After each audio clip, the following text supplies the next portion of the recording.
What is good, my ninjas? It is your boy Yinkoh coming at you with another Phantasy Star Online 2 video. And today we are going to be talking about the Hunter tank build.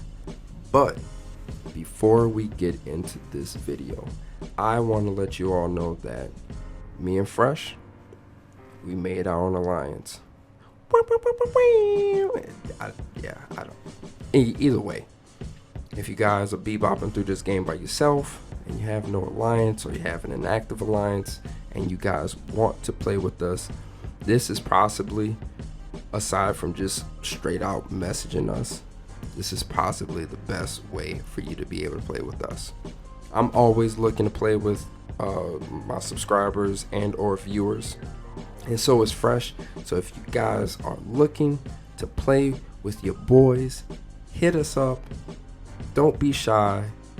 If you're on ship 2, holla at your boy. Alright, let's get into the video. So a lot of us who are playing this game have played MMOs, and a lot of us know that there are those roles that are fulfilled. You have the DPSer, you have the healer / buffer, and you also have your tanker.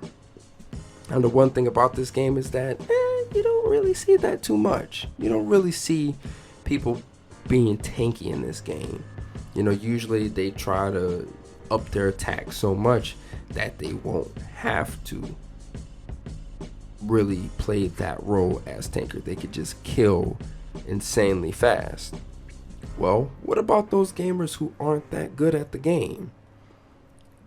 They need some type of survivability, and this is where this class build comes into play. As you can tell, I have 0 points into my attack at all. No points. All my attack are going to be coming from the fighter subclass.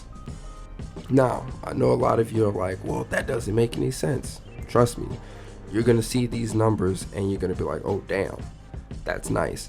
With, especially in Vax, if you're running Vax or Shax, Ultimate Quest, everybody's going to get shit on in Ultimate Quest. Let's just be real. Everybody's going to get shit on in Ultimate Quest. So definitely, that's not even. And mind you, this is an incomplete class. This is an incomplete build that I'm doing right now. You know, just for the time being, this is viable to be able to use in Vax and Shax. Ultimate Quest, once I get the build that I want, as far as getting all the augments on the second armor set that I'm going to be making, as well as getting the Gix and having all the augments that I want on the Gix, then that's when I will be putting out a complete build and guide on, I guess you could say, the Immortal tank. Because essentially the perks that I have that makes it an Immortal tank is, of course, the melee defense. The melee defense is fantastic, but you also have Flash Guard 2, as well as Flash Tech Guard. All of this decreases melee and range damage. Of course, Flash Tech decreases tech damage. Then on top of that, you have HP absorption. That restores HP when an enemy dies within a fixed range, while your guard stance is active. And guard stance, mind you, stays active all the time. That doesn't stop. There is no time limit on guard stance, so just be mindful of that. Now, of course, you have War Brave, which for me, I like having that just so I can take some of the pressure off of the DPSers when there's a huge mob, or when we're doing the PSE burst and we have a huge ton of people, I can hit that. Now, of course, if you're running with a whole bunch of 75s, you know, during the Vax, you're not going to have that issue. Maybe a Shax, it'll be helpful. During an emergency quest where you're running around, that'll definitely be helpful, but it's not something that you will for sure need to pop. I put it on there just because Fresh for real, he switched to a fighter, and fighters are basically glass cannons. So that takes some of the pressure off of him, from him having to, you know, having to get out of the fight. He could just keep on doing his thing. Now, of course, you have Stalwart Spirit, which ups melee power for 60 seconds after using Iron Will and extends invulnerability. Now, of course, Iron Will only procs when you're about to get incapacitated, essentially. So, like, if you get hit and it's something that hits hard to the point where you're about to die, it leaves 1% of HP on you, so you could be able to dip up out of that fight, heal up, get back into it. Now for me, I'm going to be using the Gix just because since I have such low melee power, the Gix ramp up melee boost will definitely help as far as being able to put a little bit of DPS into the enemies. So I don't have automate. If you guys didn't notice, I don't have automate.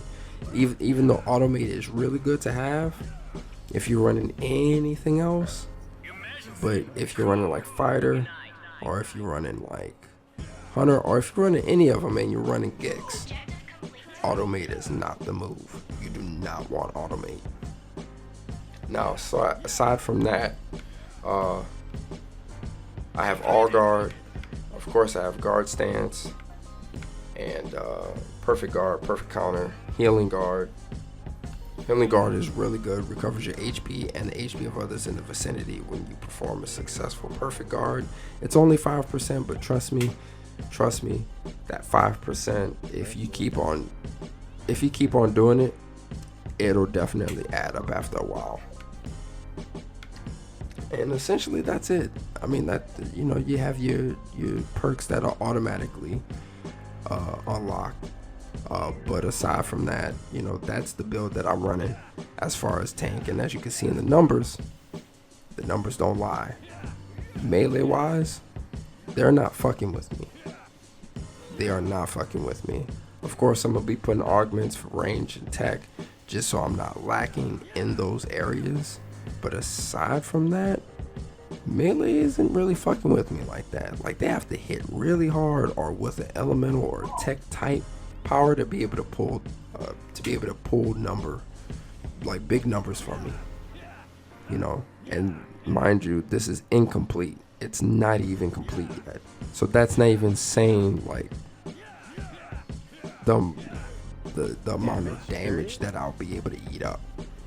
Now, of course, this is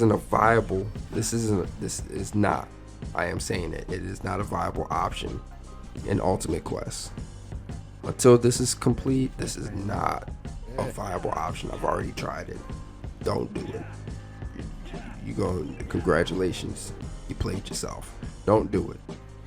But aside from that, you know, Vax, Shax, emergency quests, really good. Really good. Really viable option if you're not that good of a player, or you just don't have the ability to get everything that you want, or your RNG just sucks. This is a good build to have to up your survivability and to not get shitted on every single, you know, turn of the corner. So either way, I hope this was helpful. And if you haven't checked out my man Fresh for Real's page, his YouTube channel, check out his latest video on a fighter status build. Absolutely insane numbers. Absolutely insane. Definitely check that out. Also, Ship 2, holla at your boys if y'all are looking to join an alliance, or you guys just want to play with us. Please do not hesitate to hit me up or to hit Fresh up. We'll be glad to be able to help you with whatever it is, whether it's grinding, whether it's just playing, whether you're not alone, whatever the case is. Just hit us up. We're on Ship 2. But that's gonna do it for this video. Peace out, my ninjas.